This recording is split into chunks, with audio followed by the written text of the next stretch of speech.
Sup, freaks? It's your boy Marty Bent here to introduce this episode of Tales from the Crypt. Very interesting conversation, wide-ranging. Didn't go where I was expecting it to go, but I am happy where it went. I sat down with Stephan Kinsella, a patent lawyer who has very strong views about libertarianism, the state, the government, the state of the U.S., and we had a fascinating conversation. That's all I'll say.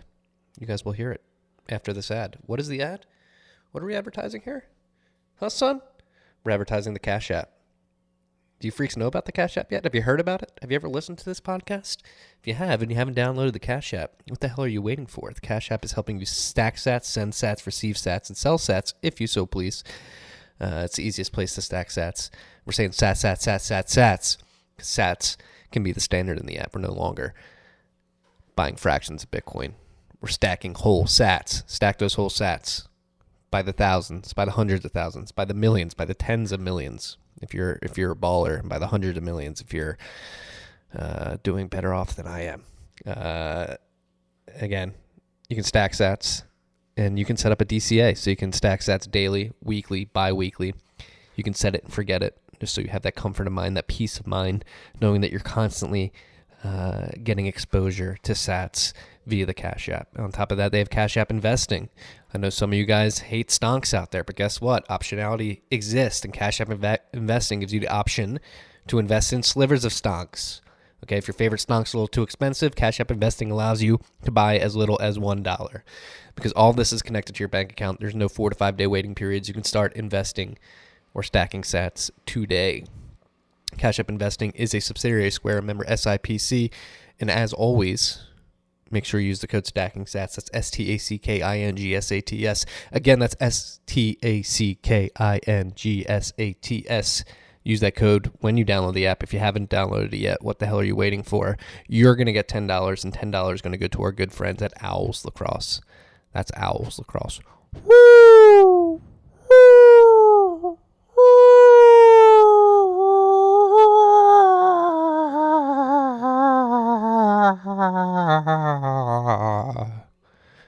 Enjoy this episode.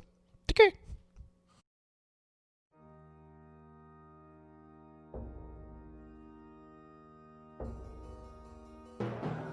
You've had a dynamic where money's become freer than free. If you talk about a Fed just gone nuts, all the central banks going nuts. So it's all acting like safe haven. I believe that in a world where central bankers are tripping over themselves to devalue their currency, Bitcoin wins. In the world of fiat currencies, Bitcoin is the victor. I mean, that's part of the bull case for Bitcoin. If you're not paying attention, you probably should be.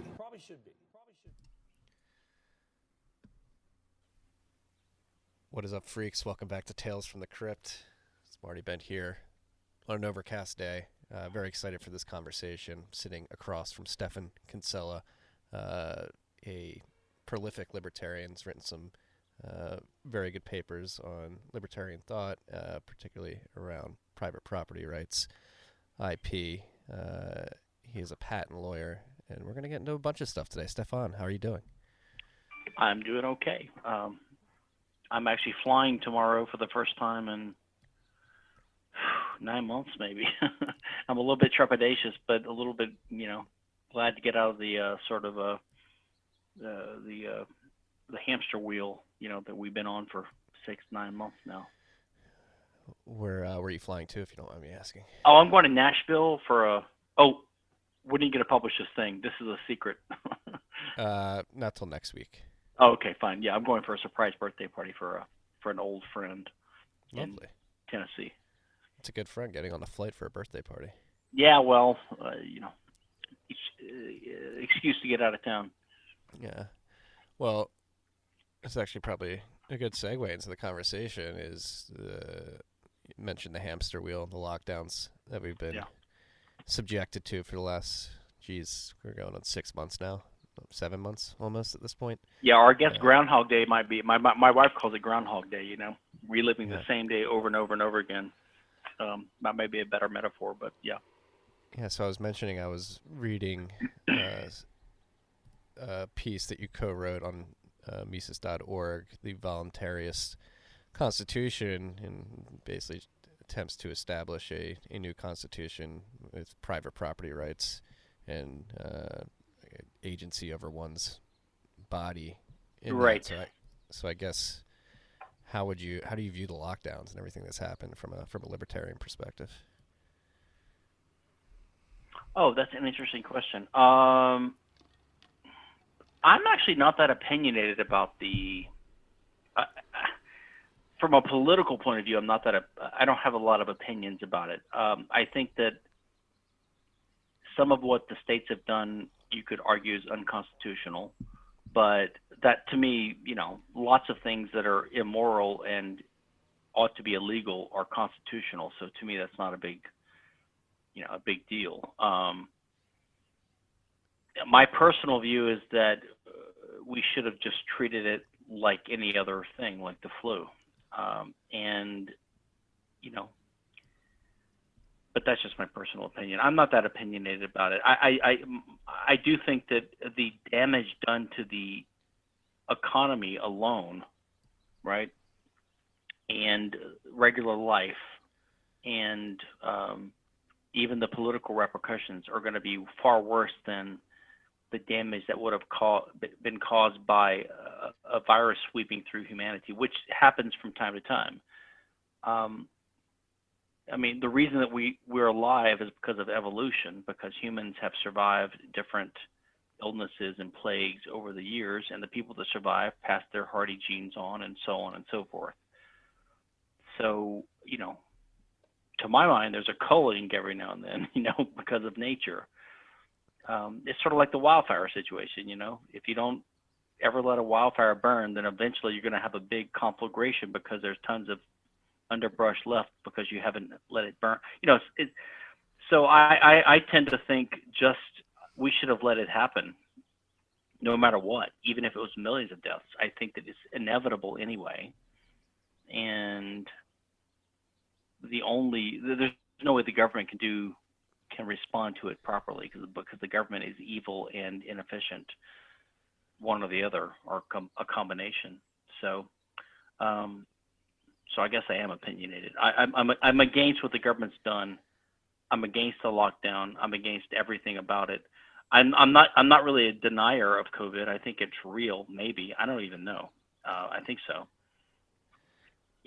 I don't know when they say people die of COVID, if that's the same as dying with it, that kind of thing. So, but the point is, it's a disease, it's a virus that's spreading across humanity, and like thousands of others. So I don't really see why this is special. But however, personally, I've enjoyed it because even though it's a hamster wheel or the Groundhog Day repeating scenario, we've stayed at home, we're cooking and living fine.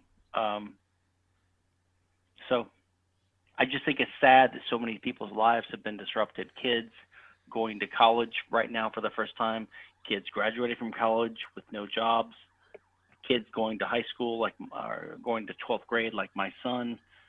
The world is a maelstrom right now, and it's sad for them, and it's sad for the people that have lost their businesses and people that love to do things like travel and entertain and eat out and go to football games. I think it's sad that they've lost that. Personally, I would just open it all up. I wouldn't even require masks. I think the whole thing is a fraud. Not a fraud, but it's just not worth the effort. The damage is worse than the cure is worse than the disease. That's sort of my opinion. But I will admit that I'm not an expert, but that's just, you asked me, so that's my opinion. What's your take? I sort of co-sign all that. I think it's way overblown. Yeah. Seeing videos of people not wearing masks outside, getting arrested by police officers that aren't properly wearing masks infuriates me to a degree. I actually write a daily newsletter focused on Bitcoin macroeconomics philosophy, and yesterday I wrote about a video of a small business owner in New York City talking about the negative externalities. Apparently a lot of the small business owners aren't able to renegotiate their rents due to the fact that the owners of the buildings don't even control it, but the people that own the commercial real estate mortgage-backed securities dictate that rent has to stay elevated, and it's just going to create a tailspin doom loop that drives businesses out of the city, which further drives citizens out of the city, jobs out of the city. I completely agree. The knock-on effects of the shutdowns are going to be far worse than the virus ever would have been. And I guess you're alluding to government incompetence there. It's just blatantly obvious that these people don't think about externalities, and they're trying to micromanage a complex system, which is impossible at the end of the day. Well, not just that. It's given the government the excuse to, to basically spend or print, trillions, like at least 7 or something plus now, I understand, dollars of extra spending. So that means that when the next government comes into power, next administration, even after COVID, so the federal deficit is no longer, and we're talking a U.S. perspective, of course, which I hate to do, but say from the U.S. point of view, the federal debt's just going to mount and mount and mount, and so it's eventually going to have a collapse. I mean, Bitcoiners and anarchists and libertarians sometimes pine for this scenario. Like, okay, fine, let's hasten the end of the dollar and get Bitcoin in its place. So I don't want the Mad Max world. I don't want to go through the Mad Max world to get to Bitcoin paradise. I'd rather have a soft landing, but I don't know how that's possible. But yeah. I agree. No, there's definitely that accelerationist vibe for some Bitcoiners. Sometimes, I'm not going to lie, sometimes I had that feeling too. Like, it's so infuriating, the level of institutional incompetence that it's like, all right, just get this system, let it fall and rebuild. But I agree. I think that would lead to a quasi Mad Max scenario that actually would probably do more detriment in the long run, as much as I want Bitcoin to come into the world as a monetary standard. I think it is better to do so as a soft landing, which I think actually some developments over the last couple months are hinting that may be possible, particularly the adoption of Bitcoin on corporate balance sheets as a treasury asset is a way to sort of slowly move in that direction. Perhaps, yeah. Perhaps. I mean, we've never seen this, as far as I know, we've never seen this happen before. I've read some theories by people like Pierre Rochard, one of my friends, about hyper Bitcoinization or something. And yeah, I can see that maybe, but it's unpredictable, and the time frame is unpredictable. So yeah, I'm a Bitcoin enthusiast and amateur, aficionado, but I can't pretend to know what's going to happen. I'm just a hodler for now. Yeah. And if anything, it's mostly outside of not that Bitcoin has control over anything. It's a apolitical, dumb software, but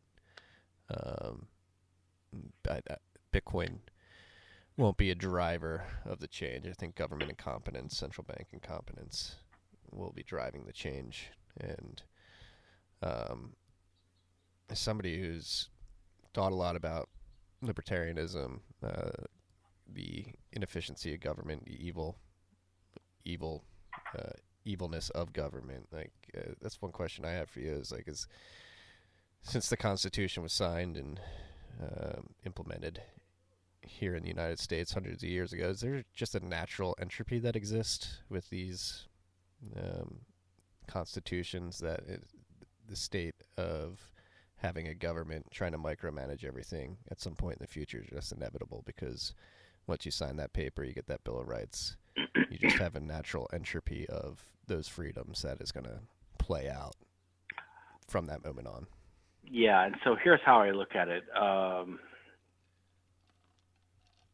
This is the thing. People think of Americans now that are kind of, even libertarians and freedom-loving and patriotic Americans who are decent people. They think of the Constitution as basically like you said, the Bill of Rights, which is not the Constitution, by the way. So the Constitution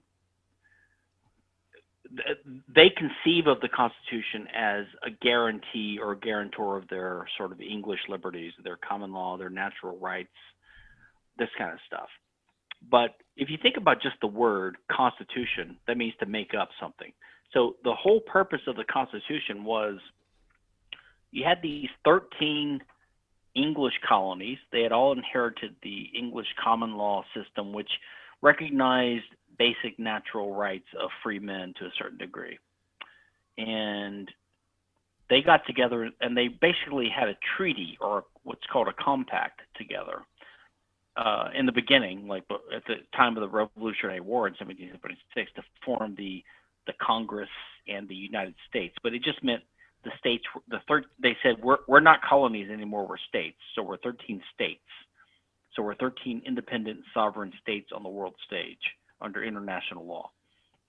And we're going to get together and have a treaty or a compact together and be united for this cause. And so the United States of America was born. And then it was reborn in 1789 when the new Constitution was ratified. But the Constitution means to constitute, to make up.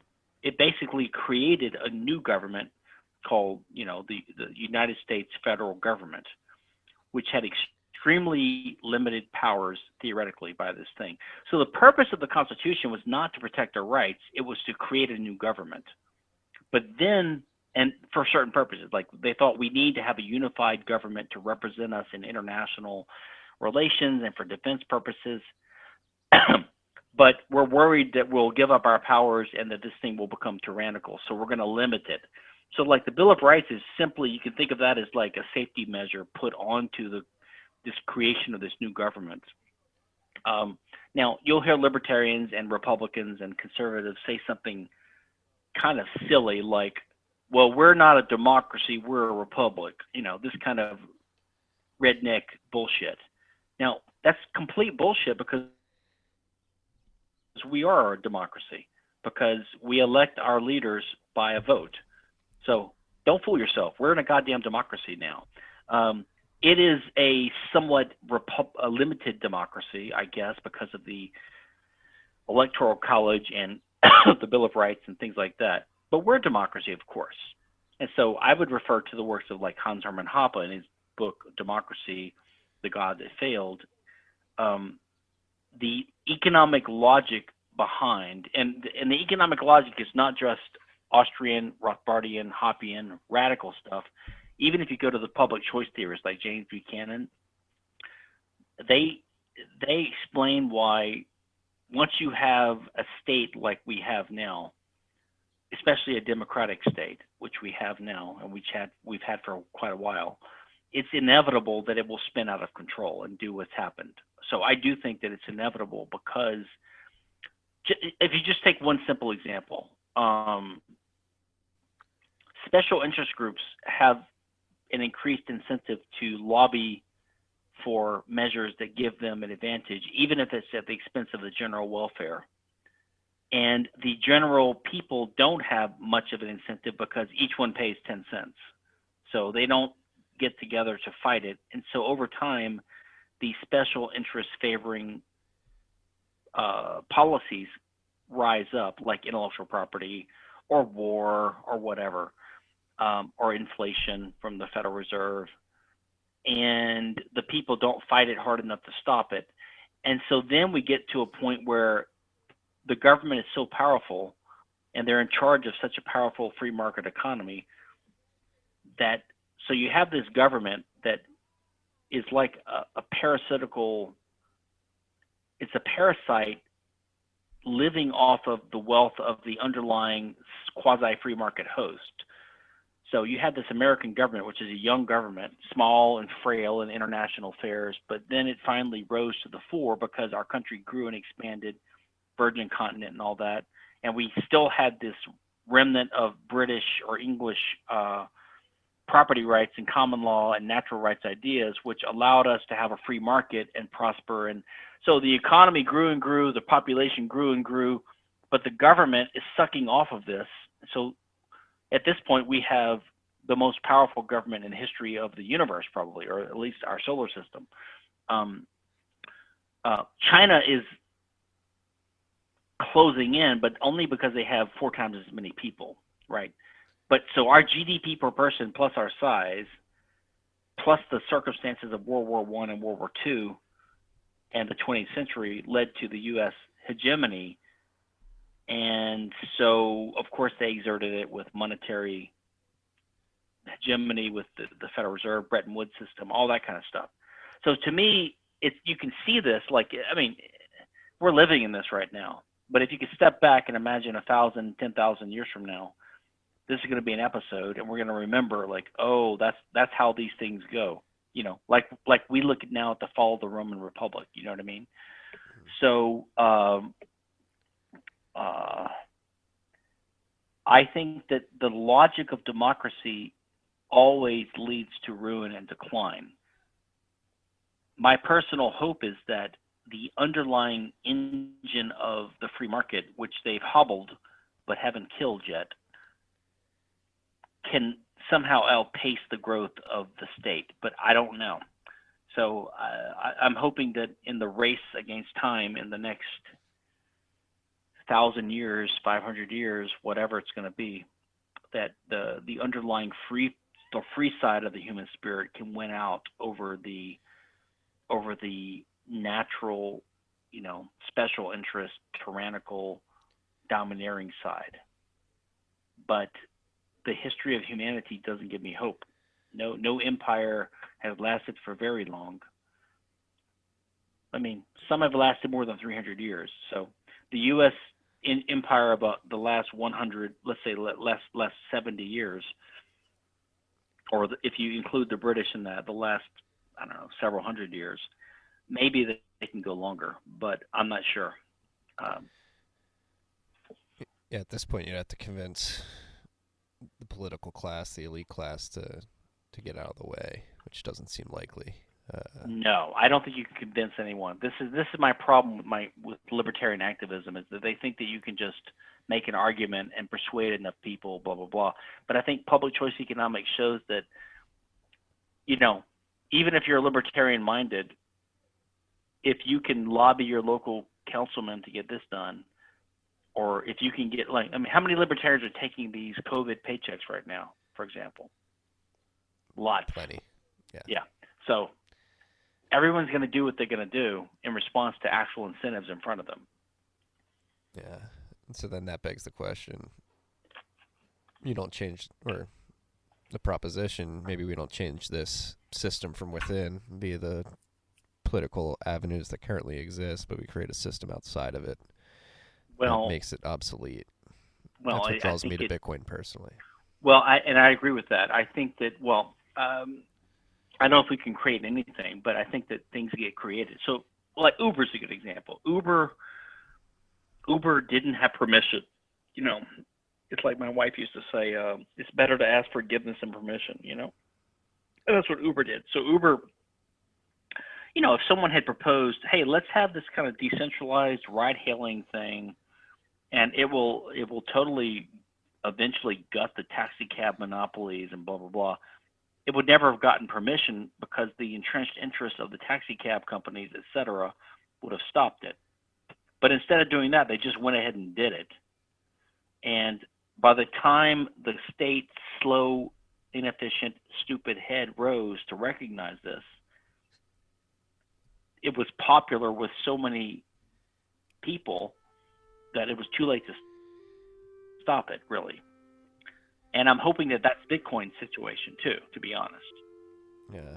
Well, I think 11 years in, it may be at that point where the slow reaction from the state is too slow. And I must note, I get a real kick out of your genuine disdain for the government. It seems like a visceral... you know, I became an anarchist long ago. Although, if you ask me to, I would distinguish the government from the state. But, you know, when I say government, I mean it like most people mean it. I'm talking about the state. To me, the government means the institutions of law and order. And government could exist in a private society, just like roads and education could exist in a private society. But the government has monopolized, I mean, the state has monopolized the functions of government. Just like the state has monopolized communications and transportation and other things, and banking and money. So all these things are private institutions that can exist. So to me, theoretically, government is not a bad thing. Government just means the institutions in society that help us resolve disputes and keep law and order. And that could be totally private and non-state based. So the state is my main target, although I use the word government interchangeably sometimes, like most people do, to avoid having to explain it every time like I just did. No, it's an important distinction to make.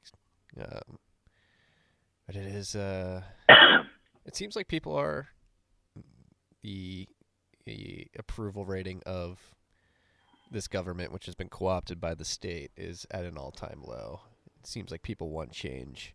And in my opinion, people are completely misdirecting their ire and aren't able to actually identify the true problems. The riots happening across America right now are being sponsored by the political class and the corporations. There's this palpable anger, and this people can tell something's wrong, but across the country, at least in my observations, people are completely misdiagnosing the problem. I think that's basically right. I think that part of the problem, not to copy from Dave Smith, but part of the problem is that half of the things that are being complained about by the rioters and looters and the protesters are actually legitimate problems to complain about. I mean, if someone says Black Lives Matter, and they get pissed off if you say, I believe Black Lives Matter, but I think all Black Lives matter, to make an abortion point, for example. Or if you say, I believe Black Lives Matter, but I think all lives matter. So just take what they're saying. They're saying Black Lives Matter. The core of that message is that,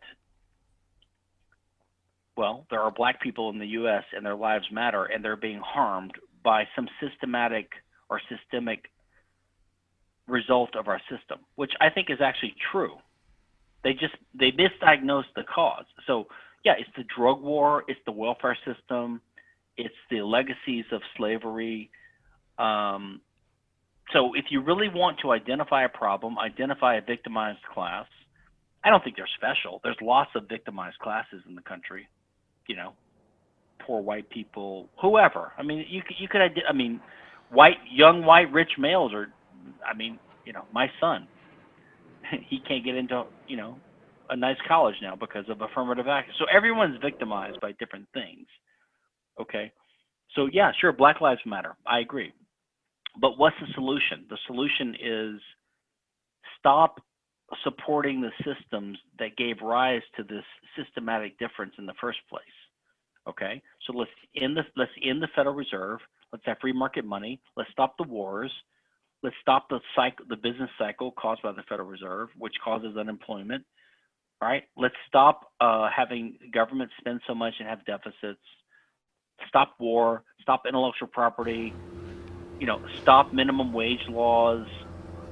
Stop the welfare system, and end affirmative action. So, if you do all those things, then eventually the races or the different groups would rise to the level that they're naturally going to be at. And then in such an egalitarian, just society, if one group of people is doing 10% worse than the other, you know what? Okay, maybe you can attribute that to history, but basically that's just the way it is. Some people make less money than others. Some people do different life paths than others. So that's the goal we should do. We should try to identify the source of the problem and eliminate that, but that's not what these lefties want to do. Look, I'm a libertarian, so I'm deeply skeptical of the right and the left, but I'm way, way, way more skeptical and fearful of the left than the right. I would side with the conservatives, the true conservatives of the right any day over these lefties. Because the lefties are egalitarians and they deny nature, I think. And they want to use violence and force to impose their vision on society. Whereas the conservatives sort of want to, they recognize that there are natural hierarchies in society. And to my mind, if you're an anarchist or a libertarian like I am, if you take away the structures imposed by the state, then natural other hierarchies will have to fall into place, right, to regulate behavior and to regulate social interactions. That can only be natural interrelationships. But that drives the lefties bonkers because it veers from their egalitarian view of this world, of the world. Their crazy utopian vision of an egalitarian world. Yeah, and especially when you dive into their solutions too, which a lot of this movement that is in the streets rioting across the country truly wants to bring socialism to America. I mean, democratic socialism is becoming more popular amongst the Democrats in our political system, and that's a scary thought, especially when the goals are this egalitarian utopia, but the results of a successful implementation of what they want would lead to inequality and suffering that they would make what they perceive to be suffering today look very rosy. Well, that's the thing. So among lefties, you have the stupid ones and you have the evil ones. And I mean, to be simple about it, the stupid ones, they still think that you can have the government come in, even though the government is run by Donald Trump now. So they favor government or the state or the democratic system, the U.S. constitutional system. But that's resulted quite legally in Trump running the thing, and they hate it. So, they're sort of schizophrenic, to be honest. So they seem to want some solution that's centralized to some degree, like minimum wage, have the government fund education to a higher degree, whatever.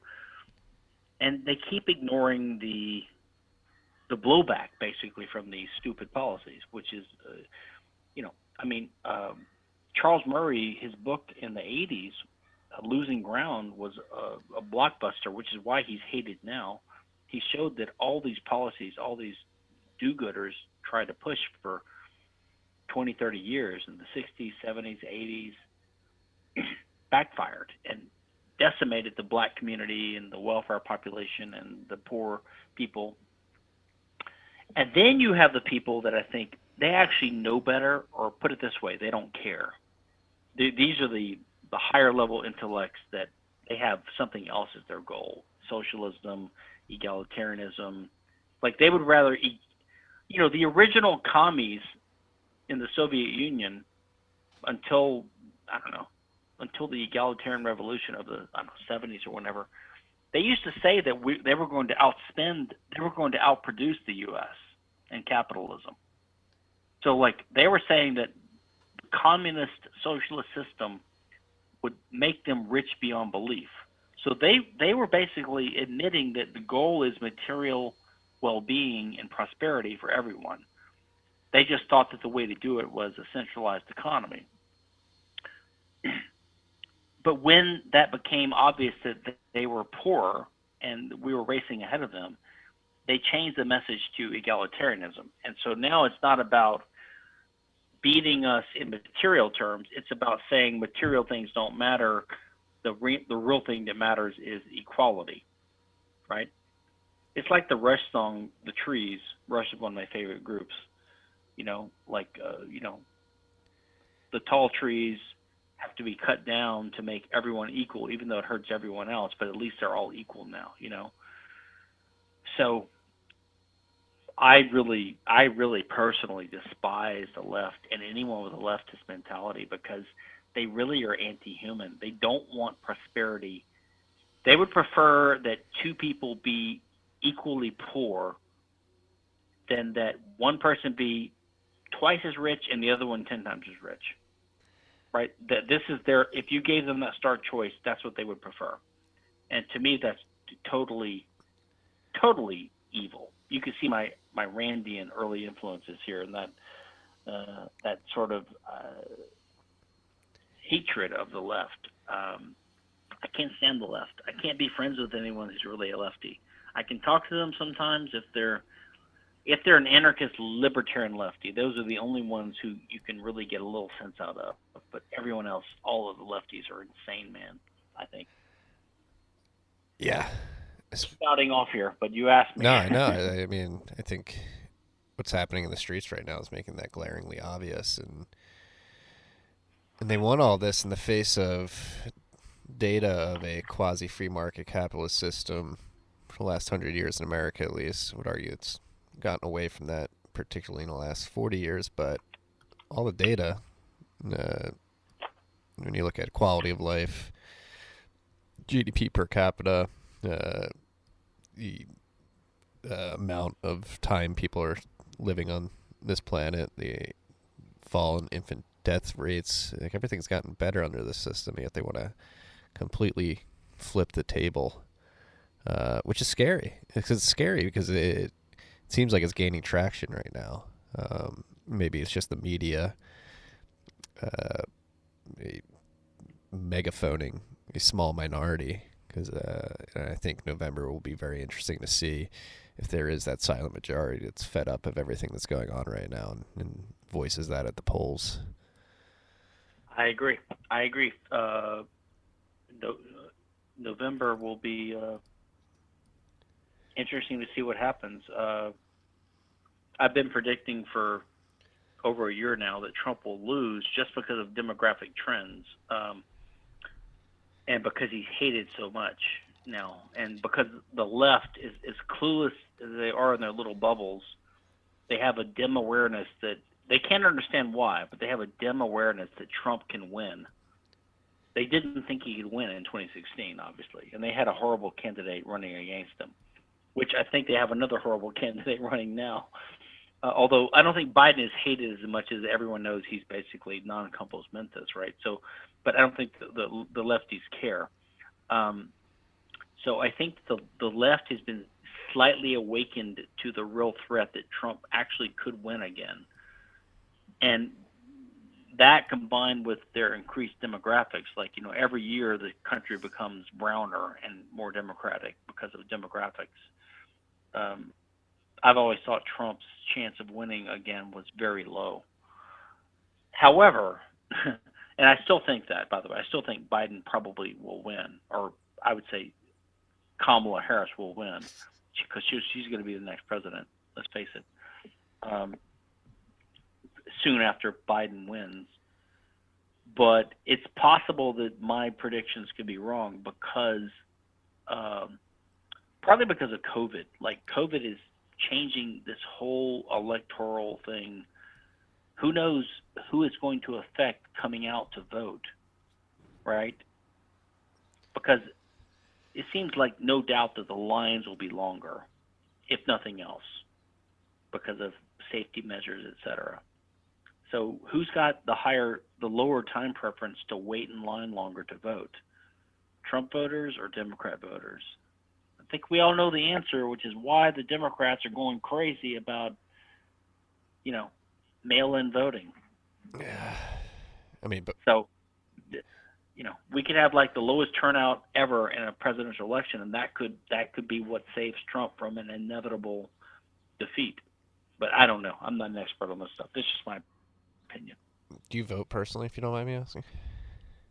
I've gone back and forth because, I'm an anarchist and blah, blah, blah, but I have a wife, and, last time I wasn't going to vote, but my wife insisted that I vote. So I voted, but I voted for Gary Johnson, reluctantly, the libertarian. I haven't voted Republican since Ronald Reagan. But this time, honestly, I'm torn. I mean, I don't think voting matters, to be honest, but I got to do it because of my family situation. So in November, I'm going to vote early, and I will vote because to keep peace in the family. So I'm not sure if it's going to be Joe Jorgensen or Donald Trump at this point. I can't imagine voting for Donald Trump, but I can't imagine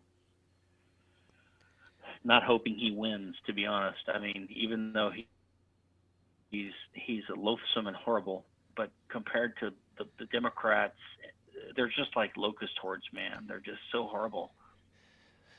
If nothing else, the Supreme Court, to me, shows that, whatever Trump did, I don't think Hillary would have done any better on anything. Probably done worse on 2 or 3 things. But at least Trump got some Supreme Court justices and federal court judges that are probably a level above what the Democrats would have nominated. Now, these are all legal positivists and state sycophants and power worshipers, all of them. None of these guys are that to be revered. No. But still, I know who I would put on the court. It'd be the Trump people versus the Biden people. No, there's no choice. There's no. It's an easy choice. The Biden people are the Democrats. They're just total. I mean, this whole Ruth Bader Ginsburg thing. I mean, Tom Woods had a good podcast with Kevin Goodsman the other day. Like people, they praise her for having fought for her values or whatever. That's not the point of being a judge. To be a judge, you're supposed to decide cases neutrally. You're not a legislator. You're supposed to, do justice, interpret the law fairly or objectively. You're not there to impose your own vision of what you're fighting for. But everyone thinks that now, which is why the whole Supreme Court thing is screwed up, because the reason Trump is winning, despite his faux pas, I believe, and his horrible character from the point of view of an evangelical or a Christian, right? Multiple marriages and cheating and sleazy, is because they basically care about abortion and Roe versus Wade. This whole thing is about abortion, really, I think, which is not my concern, really. I really could care less. But I think that I would prefer a originalist on the court to an activist like Ruth Bader Ginsburg. So, but the reason Trump is getting support from people that are not his natural constituency is because they sense that he will appoint people that are more likely to be pro-life and anti-Roe versus Wade than Biden's appointees would be. I think it's all about abortion, which is crazy. Right. No. Because this will be a non-issue in 50 years when we have robot surgeons in our basements who can do whatever we want. I mean, this will be a non-issue. This is a temporary phase of human evolution, I believe. Yeah. It's stupid. I mean, we were born in this weird inflection point where the internet comes and just throws a wrench in everything. And I think you, well, tangentially, but you hinted at something that is really destructive today, is that all of our institutions have turned into virtue signalers, whether it be a Supreme Court, and we have woke capitalism now where you have corporations signaling their virtue, and which is really an affront to the concept of natural law and the sovereignty of the individual, trying to force what you perceive as virtuous on the individual, and really trying to force it these days, like literally critical race theory making its way into government institutions before Trump's executive orders a couple weeks ago. But it's a weird state that we find ourselves in politically. And do you have hope that we'll get back to a system that respects the individual at any point? Well, I think that I kind of agree with the optimist guys like Pinker, and who's the other guy? The guys that say things are getting better. Matt Ridley. I think things are getting better over time generally. If we can avoid, nuclear war or biological war, or some kind of civil war or fascism, I think things will keep getting better. I'm afraid that if Biden wins, then they're going to impose all kinds of crazy things. The Green New Deal, climate change legislation, universal free public university education, and increased taxes, of course. And that's going to cause massive, massive, massive, massive problems. And they won't do anything good to counterbalance it. Like, I don't think, I mean, maybe they'll legalize drugs eventually because they have to. But like, there's no, so I'm really worried that if the Democrats win, but maybe, you know, honestly, my life, my modern adult professional life, I've lived 16 years under Clinton and Obama, and it was fine. I did better every year. Yeah, the taxes were a little bit higher. George Bush, for 8 years, lowered them. Donald Trump has temporarily lowered them. So far, all these candidates and all these administrations seem to be roughly the same. So my only hope is that if Biden wins, he won't be controlled by an insane leftist cabal, but he will be controlled by the same deep state background forces that keep all these people sort of even keel. Like, I picture the president, whoever he is, as the captain of a big, big, big, big ship that has tons of inertia, and they can only turn the wheel a little bit, like at a time. So if that's true, then maybe when Harris, Biden get into office, they can only do incremental damage.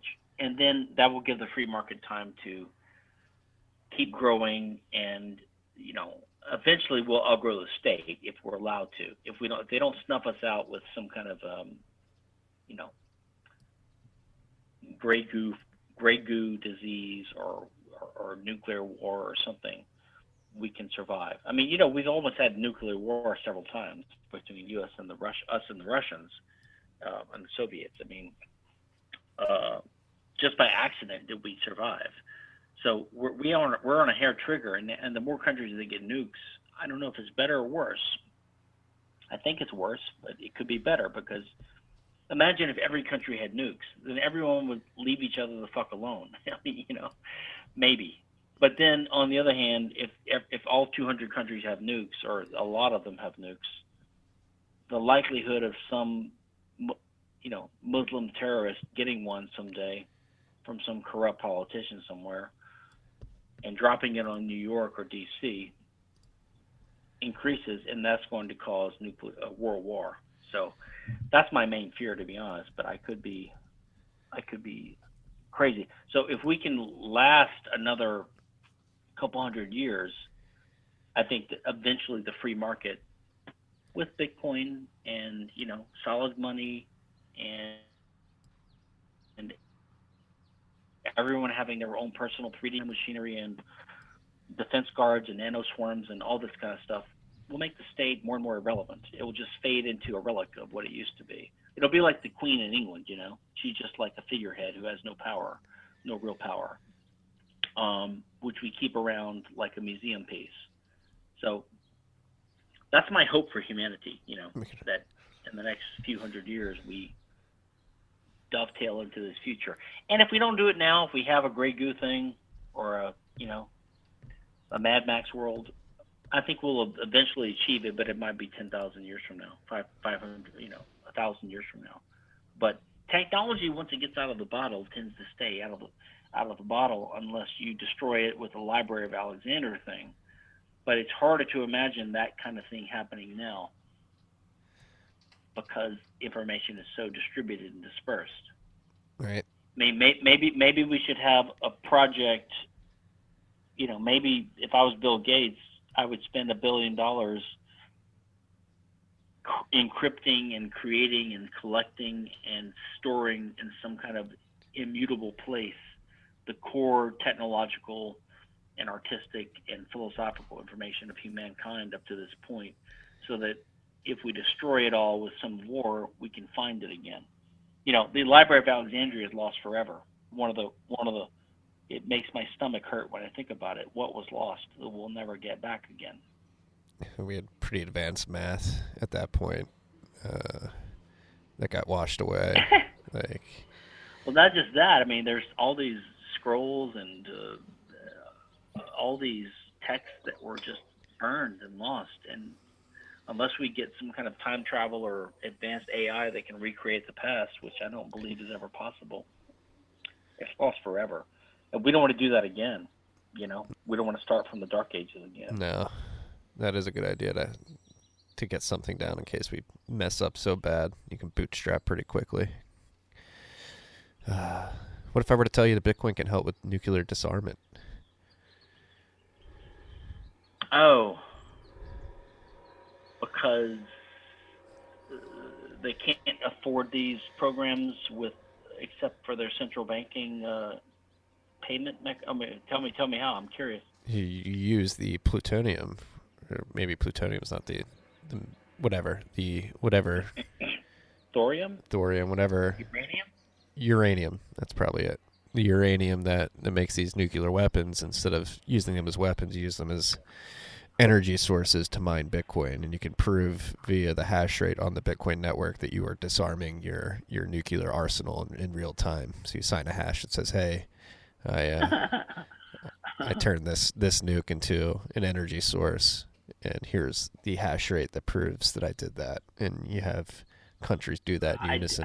I didn't know you could turn nuclear weapons into energy sources that easily. But okay, I'm in favor of anything that, disarms these states. This is a theory put forth by a woman named Elaine Yu. Okay, I'm not aware of it, but I can't say I'm a sponsor of it, but I'm intrigued, and Bitcoin has. Look, I'm skeptical of these alternative uses of Bitcoin, like smart contracts and all that kind of stuff. I think that none of that makes sense, which is why I'm I don't know what you are, but I'm kind of a Bitcoin maximalist. But I'm an amateur. I admit I'm an amateur, okay? But I'm a maximalist. Like, I think there only needs to be one money in the world. Its only function is to be money. And it doesn't need to be Bitcoin, but it probably will be if it's going to work, or some successor to it. So I don't know why you need Bitcoin God, Bitcoin Max, Bitcoin Cash, Bitcoin SV, Ethereum. I think the smart contract crap makes no sense to me as a lawyer. Ethereum. So I just think you're going to have, if it ever works, it's going to be one digital cryptocurrency, and that's it. I mean, you don't need more. I completely agree. No, I'm in that camp too. I'm considered a toxic Bitcoin maximalist because I tell people Ethereum's stupid all the time. But from a lawyer's perspective, why do you think smart contracts on Ethereum are stupid? For a couple of reasons. Number one, I think that just in my career, I've been a lawyer for like 25 plus years now. And I'm still using like Word files with old examples and templates of contracts we used to use. No one even uses these smart alleged contract drafting because it's like saying you could replace your psychologist with a robot. You would need an AI robot to do that. And I don't believe AI is here or anywhere around the corner, or maybe not even possible ever. So I think to have a contract drafting and dispute resolution function, you would need intelligence. And I'll get to another reason in a second.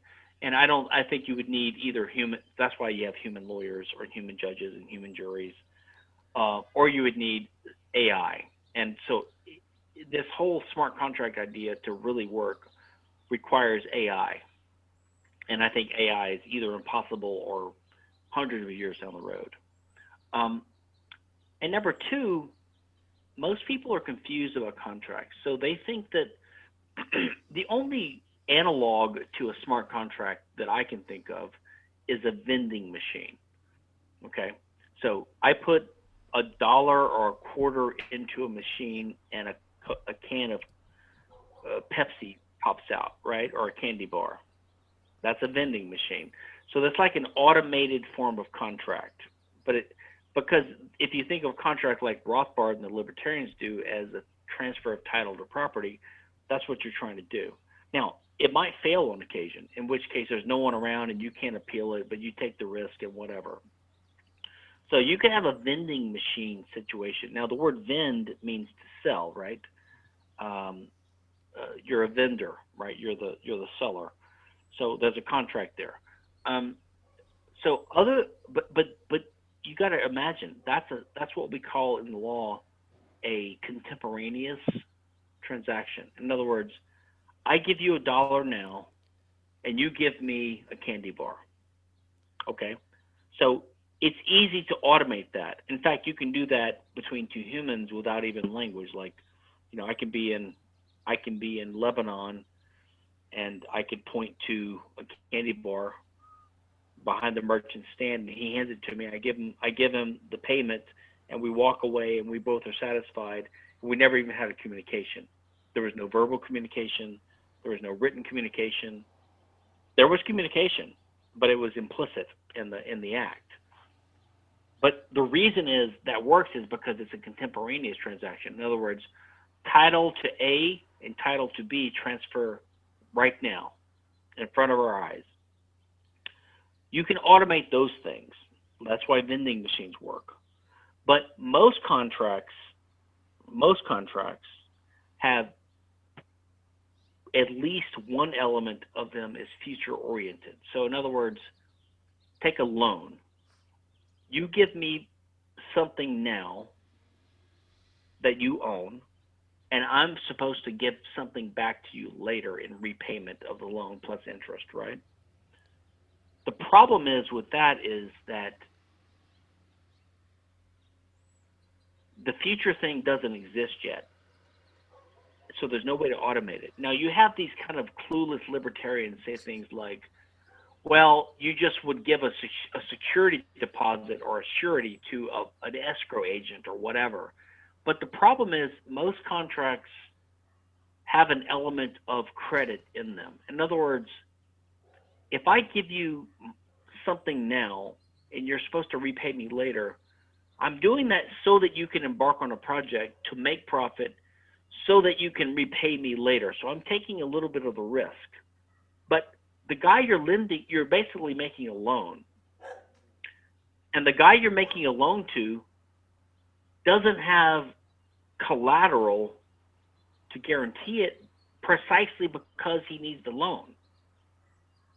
And so half of the smart contract ideas that I see rely upon this utopian notion that every time you do a contract, like let's say I hire you to paint my house. No, let's take a better example. I hire you to sing at to sing at a party I'm having. Oh, I hire a band. I hire REO Speedwagon, like to take an example from the Ozark show. Okay, I hire REO Speedwagon. I pay them $100,000 to come sing at this big 50th birthday party I'm having for my wife at my house, right? Now, if they show up and they sing, I've got to give them the $100,000. You could automate that part. I agree. Although even that part is questionable because how can the automatic software code know whether they actually performed to my satisfaction? So you'd have to arbitrate it, whatever. But okay, maybe I'm the rich guy that's going to hire REO Speedwagon to play at my wife's party. So they insist that I put $100,000 in escrow to pay them. That could be automated. I agree with that part. Although I still don't see why a cryptocurrency helps with that. But whatever. It can be on the blockchain if that satisfies you. But it doesn't really matter. But you could automate that part. Although, by the way, most people don't do that. They ask for a down payment. This is not how contracts work. They ask for a down payment. They check my credit worthiness. They know they can sue me if I don't pay. That's just the way it goes. So they come perform. I paid them $10,000 already. I give them the other $90,000 after. If I don't, they sue me, they get it from me. But they wouldn't come and play for me if I was some poor guy who couldn't prove a good credit rating and everything. But the problem is the other side of the transaction. So what if they don't show up and they ruin my party? So you want some incentive structure built in where they're supposed to pay me damages if they don't show up, like what we call breach of contract. So I'm going to pay them $100,000 if they show up. And if they don't show up, maybe they owe me $50,000 in damages or something. I don't know. Whatever you agree on. That's called liquidated damages in the law. The problem is, what if this is a group or a bunch of performers that they can't, I mean, am I supposed to put $100,000 in escrow and they're supposed to put $50,000 in escrow? So all this capital is being wasted sitting there in some escrow account to decide the dispute, like a bond, as Murray Rothbard calls it. The problem is most contracts, at least one side doesn't have this money yet. Like if I borrow money from you to fund my project, I'd say, hey, I need to borrow $100,000 from you to start a new pizza delivery business. I can't, and I promise to pay it back with 10% interest in 2 years, whatever. That's fine. But I can't put $100,000 in an escrow account to pay you, or $110,000 or $120,000, whatever it's going to be. I can't put that into the escrow account that's going to automatically be triggered to pay you if I don't repay you, because I don't have it. That's why I want to borrow from you. So to me, the whole idea of smart contracts is advanced by people that don't even understand law or business or financial markets or legal theory at all. Like none of it makes sense to me. Some of this could work if there's AI, because then you could just say, I'm handing over the decision to an AI, but we don't have AI. So you're handing it over to some automated routine that some idiot coder in Nebraska wrote, you know? No one's going to do that. So that's and you're also solving a problem that doesn't need solving. We already have a legal system. We have lawyers. We have ways to do this. We have contracts. There's no problem that needs to be solved. The thing about Bitcoin is it solves a problem that needs to be solved. The problem is we need money, and government money sucks, and existing money sucks. Even the gold standard, which would be better than what we have now, has problems, right? There's a risk, there's expenses, the gold has dual purposes, so it's being wasted. So you could see there's a problem that needs to be solved, and Bitcoin or crypto solves most of these problems. What problem does frickin' smart contracts solve? And so everyone I talk to seems to know nothing about any of this, but they just talk on and on. They want to get some kind of investor to like invest in the blockchain. I don't think blockchain has any use whatsoever outside of supporting the one cryptocurrency. That's my opinion. I could be wrong about this because I'm only an expert in certain narrow areas of this, but that's my opinion. I like your opinion a lot. I would agree with most of what you said. I will let you know there are smart contracts on Bitcoin, and so there's things called discrete log contracts, which are smart contracts, but mainly their use cases right now are bets between people. So people want to make a bet. They escrow money in a special Bitcoin transaction. But hold on. So first of all, you have to define what you mean by contract. And so I have Rothbard has a whole different understanding of contract. So it's a transfer of title to property. But you mentioned escrow. So again, yeah, I can imagine some narrow, like I said, vending machines. You can see that. And maybe betting, because you have to, but even in betting, sometimes you go by I'm not a big bettor, so a gambler, so I'm not sure. I'm not either. But you mentioned escrow, so you're talking about escrow. The point is, most contracts, it's impossible to have escrow as part of the contract because one of the parties doesn't have the resources yet to put it into escrow. Well, and so in that case, I don't see how a smart contract could ever work.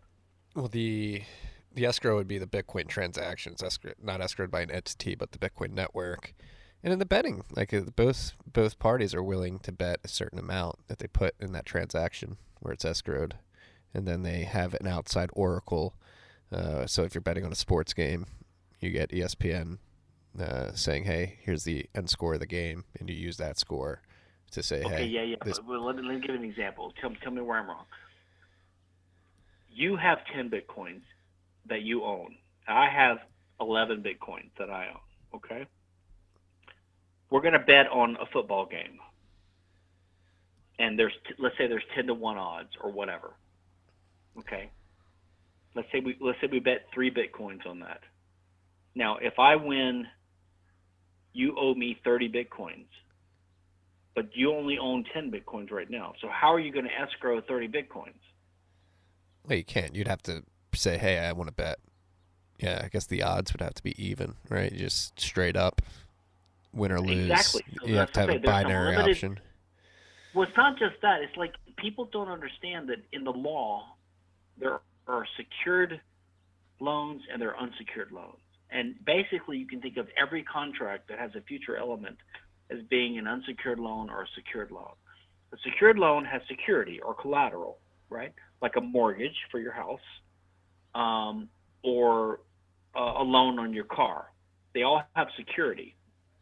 That's the equivalent in the law of an escrow thing, where you deposit the money ahead of time into some neutral third party's hands to pay for whatever your damages might be if you lose. The problem is, in most contracts, at least one of the parties doesn't have the resources to do that. So I just don't see, I'm waiting for someone to explain it to me. Someone smarter than me, who knows more about law than me, who actually understands the problem I'm pointing out. And no one ever can. They just like, well, you could have an automatic trigger. It's like, yeah, but a trigger of what? Trigger of it's an escrow account. This is a rare, I'd say it's 1% or 0.1% of all contracts can have escrow to back them up. All of the contracts are future-based and they're risky. That's the way it is. It's like a loan. You can never, ever, ever, ever be guaranteed that you will get paid back from a loan, even if you have security. I agree. Right? Very narrow use case. It's always a risk. Everything we do in life is a risk. People don't want to realize that. They want to make it mechanical and mechanistic, and I think you can't do it. Right. But I could be wrong. Again, I haven't talked to anyone who impresses me who's a Bitcoin smart contract or a cryptocurrency smart contract enthusiast who says anything that makes sense to me.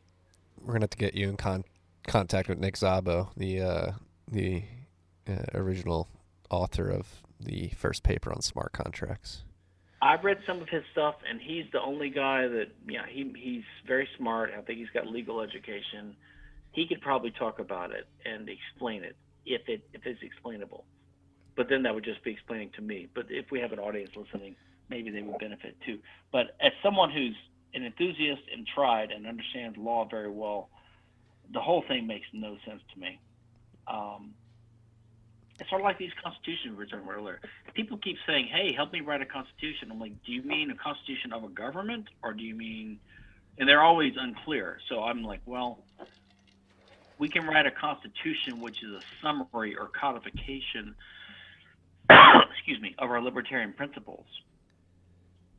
But that's not the same thing as the Constitution classically understood as a document that authorizes the emergence of a new state, right? That's a whole different thing. Yeah. But people conflate these two things. Yeah. And it's the same thing with smart contracts. It's like, if you just mean,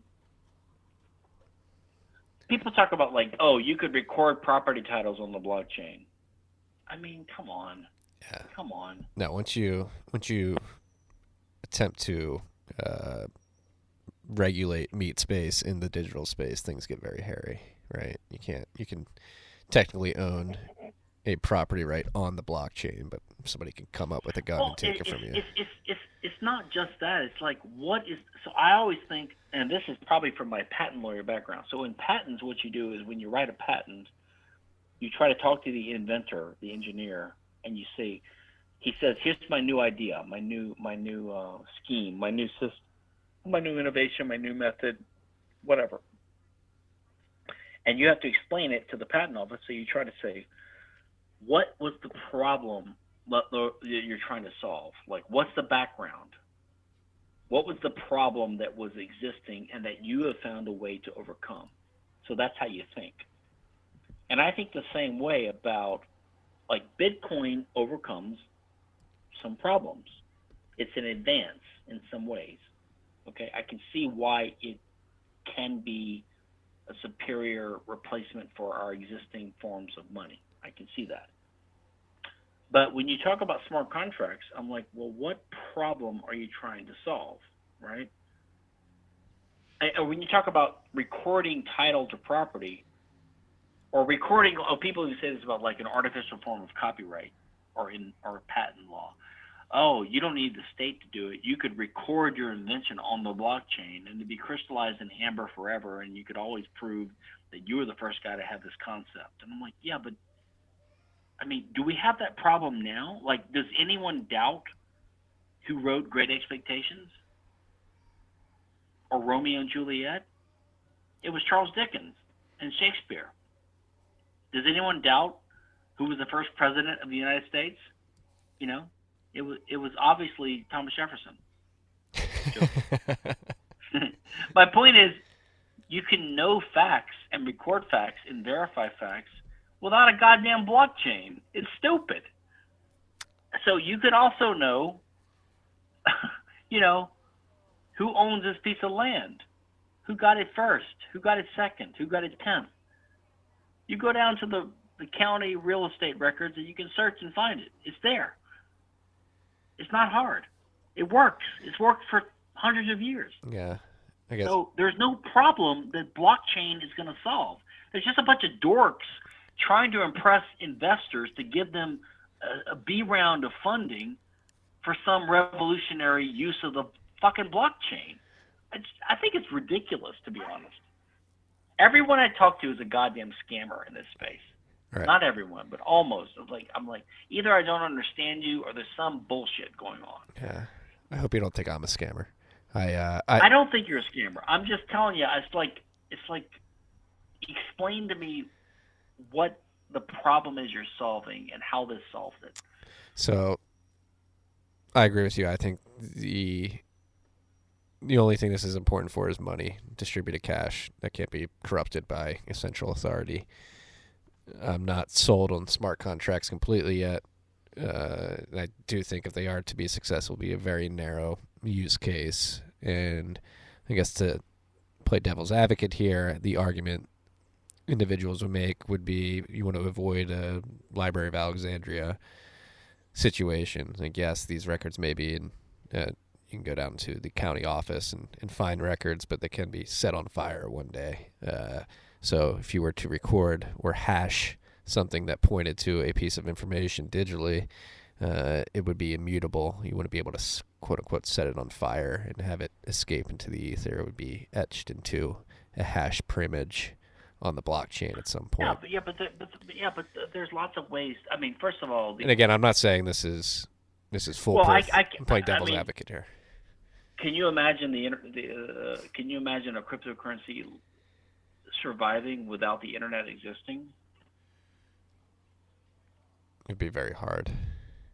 Exactly. And so if there's an internet, then there's other ways to, I mean, you know, I can find old pieces of information by going to the Internet Archive. Yes. Yeah. Okay. And that's not a blockchain. That's just but it has some database. People have been known to get some information scrubbed from that Internet Archive. Yes, and that's partly because of intellectual property law. But I'm just saying there's technological ways to have backups of information without a blockchain. I agree. We should have multiple redundant copies in different Internet archives and different services. Some weird, you know, nonprofit groups having petabytes stored on little thumb drives in a coal vault in Antarctica or whatever the hell they want to do. But none of that requires cryptocurrency or blockchain. Yeah. None of it. No, but I tend to agree. I think the only good thing about blockchain is that you can prove this immutability aspect, but that's only because there's a profit incentive for people to do it, right? The miners and all the other people. So if it's not used for money, how are you going to incentivize people to spend their processing time to, coat this piece of data in shells of amber? I don't know. So this is the limit of my. Maybe it's because of my technological infamiliarity, like how you extend all this. But I just don't see I see the promise of a digital money. Yeah. I just don't see the promise of blockchain used for anything else but a backbone support for that. Yeah, But again, I could be wrong. Could be. I could be too, but I tend to agree with you because I think Bitcoin's chance of success increases the less it tries to do. If it just tries to be a monetary good as opposed to everything else, it can focus on a core competency that will give it a greater chance of survival in the future because there's less attack surface, if you will. Yeah. We did not touch on anything that I wanted to get to. I think is Bitcoin property. That always happens with me. I always derail the conversation. Yeah, I'm very happy with where this conversation went. Is Bitcoin property? Do I own my Bitcoin?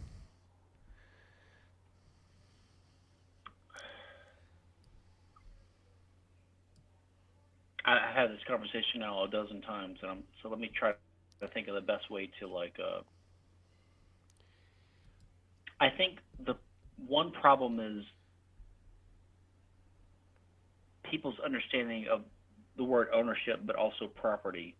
I don't think the right question to ask is it property? I mean, if you said, is my wife property? The question is almost nonsensical, because if you said, is my wife my property? That's a more understandable question. And the answer would be no, you don't own her, she owns herself, right? But if you say, is my wife property? It's like, well, what does property mean? The word property, I believe, especially in a technical or careful discussion like this, when you're trying to suss out things that are confusing, you got to be careful with your terms. Property is just a word that ought to be really used as an adjective, like I have a property right in this thing, right? So if you say, is my car my property? What you're really asking is, do I have a property right in the car? You follow me? Yes. Which is another way of asking, do I own this car, or who owns this car? But you're admitting that the car is the object of the dispute in question. It's not whether the car is property, it's whether whose property is it. Okay. Or if you say, is my memory of my childhood my property or someone else's property? You're sort of loading the question by assuming that your memories can be an ownable thing, right? By calling it property. So then if you say, well, no, I'm just asking who owns my memories. Do I own my memories, or does my grandmother own my memories? It's like, well, no one owns your memories. Your memories are just things that you have, right? Like, who owns my love for my wife? No one owns, so it's like you can beg the question by asking, is this property or not? So the question is not, is Bitcoin property? The question is, are Bitcoins things that can be owned, right? And if so, who's the owner? Now, then the problem is the word ownership has at least two different usages. One is the technical legal term, which means a legal right to control, okay? And the other is the sort of casual use, which means the practical ability to use, okay? So, of course, anyone that has the key for Bitcoins, for certain Bitcoin spaces in the blockchain, has the practical ability to transfer them to someone else. And you can use the word own for that. And then you could say it's my property. Okay. But in a legal sense, no, because To have property or to own something means to have the legal right to control it. But the thing is that Bitcoins are not independently existing entities. They are entries on a ledger or a database, which is stored in distributed form on tens of thousands of computers around the world in a voluntary network of people.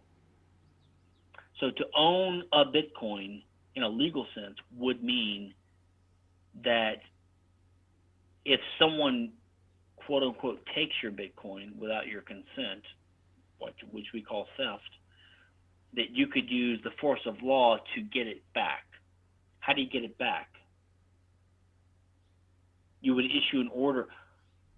You would issue an order back by force to all the 10,000 node operators, or whatever you call them, to unwind their blockchain, to restore the state of affairs to the way it was yesterday, to give me my Bitcoin back. But that implies that they don't own their own property, their own hard drives and their own computers. So this Bitcoin information is just stored as information on ledgers owned by people that already own their computers. So you can't own a Bitcoin in a legal sense without owning the storage medium that other people own. So that's why my answer is no, and that's why it's analogous to intellectual property. It's like, if you own this painting in an abstract sense, you know, like the Mona Lisa, which is copyright, it's public domain now, but let's say you own the Mona Lisa, that means that you basically own everyone else's hard drive in the world, because you can prevent them from rearranging it in a certain way, which is the same thing as owning Bitcoin. But my view is you don't own their hard drives. So the only way to own information would be to own the underlying storage medium, right? The thing that, the physical thing that keeps the data. Anything that's information or data can't be owned, because it has to exist as a rearrangement of the structure of an underlying physical thing that someone else already owns. So legally speaking, you know, there are implications of this. Some are good, some are bad, maybe from a Bitcoiner's point of view. But when I say you don't own your Bitcoins, it's not impugning Bitcoin. It's not criticizing it. It's not demeaning it or lessening it. I'm simply saying that you got to understand what it means. You're part of a network that's a voluntary private network with no terms of agreement, no contractual obligations whatsoever. So, but the way it's orchestrated, the way it's designed, it's almost impossible for someone to get my Bitcoin from me by theft. They have to do it by coercing me to give the number, which is a crime in and of itself, or by breaking into my house, right, which is a crime. Or I'm just stupid and I leave my password on a Post-it note on my front window and anyone can see it. I mean, in which case I'm basically giving it out. But other than that, unless they can start breaking the encryption by guessing or by using quantum computers, how are they going to get it? And if they can do that, then the Bitcoin system will evaporate or will have to change to account for that, because then everyone's Bitcoins are in danger. So what word should we use? I don't know. I'm okay with people saying, I have this Bitcoin, I possess this Bitcoin, I control this Bitcoin.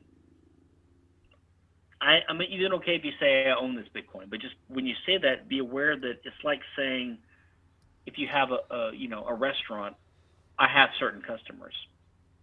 Or if you have a wife, I have a wife. Okay, you're using the possessive. Like, it's my wife. It's my son. It's my country. Yeah, you can use the possessive form of English language, but it doesn't mean that just because you use a possessive doesn't mean you literally have a legal ownership right to the things that you are explaining in language that you have some connection to or some ability to control. I like that technical definition a lot. It's one thing. So I actually, outside of this podcast, the newsletter, I work for a mining company.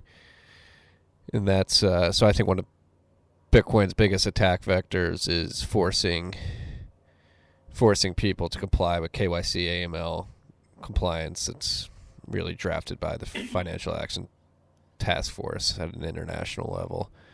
And I think one way to guard that would get Bitcoin defined as speech in the eyes of the law. Do you think that's possible? You think that's a good definition of Bitcoin speech, since it's not really owned by anybody? I think that, that would probably only be that useful in the U.S. because the U.S. has strong First Amendment protections. And on occasion, I think that has worked to some degrees with software.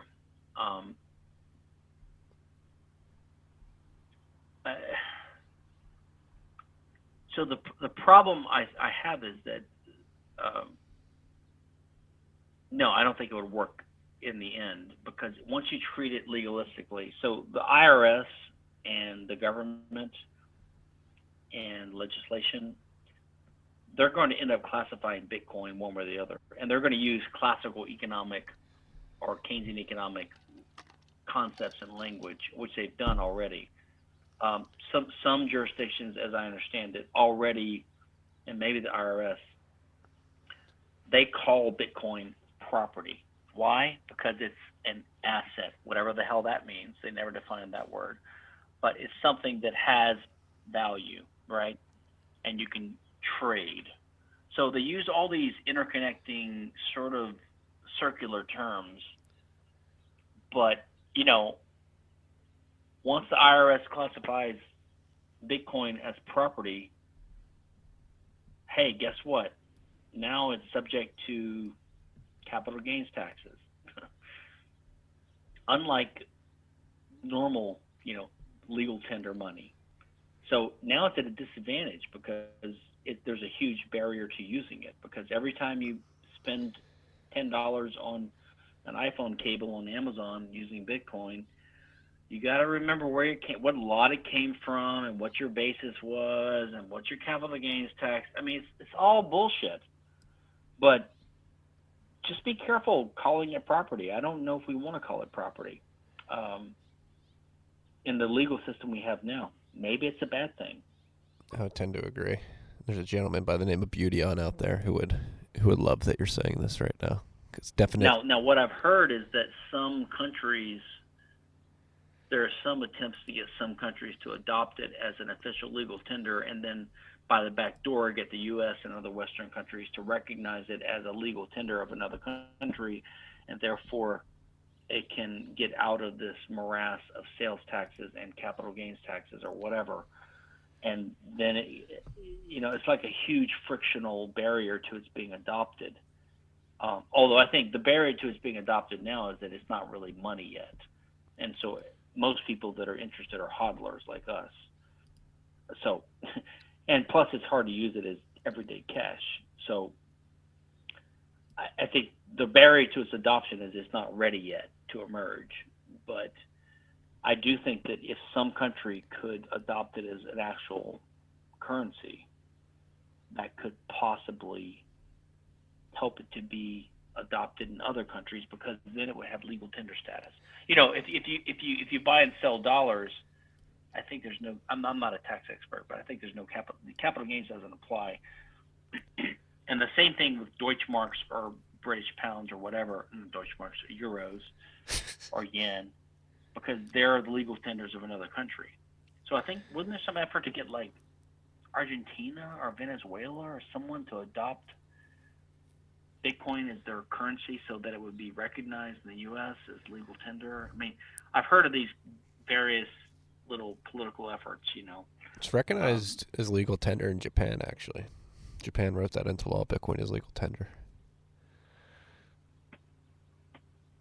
Well, if that's the case, I'm not sure why it's not recognized in the U.S. yet then. So let's start this campaign. Bitcoin is legal tender in the U.S.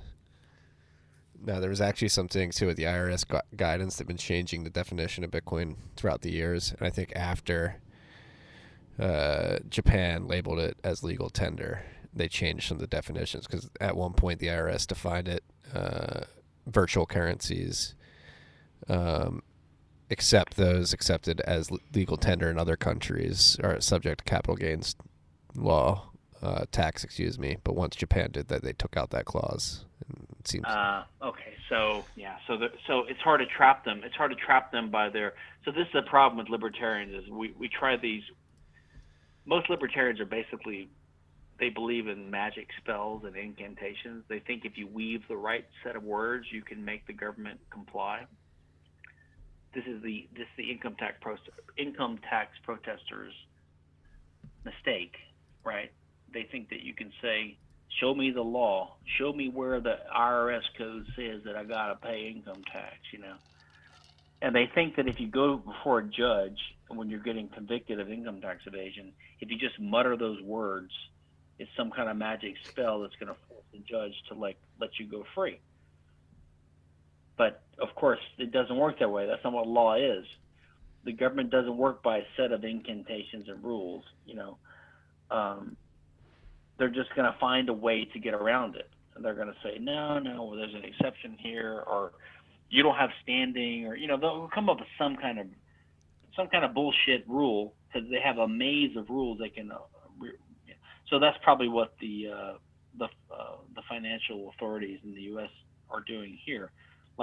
But if enough other countries get Bitcoin, if there was one major country that had Bitcoin as a major currency, I can't see how the U.S. could get around that forever. But who knows? Maybe they would. I would be skeptical that Japan has actually made Bitcoin legal tender, like you said. You could be right, but that's my skeptical frame of mind. I don't actually believe that. I think they did something that encouraged Bitcoin nerds, but I doubt that Japan has actually made Bitcoin legal tender. I would look it up after this. I think they definitely did. I mean, there's probably something you could hang your hat on and say we had a little tiny victory, but I doubt it.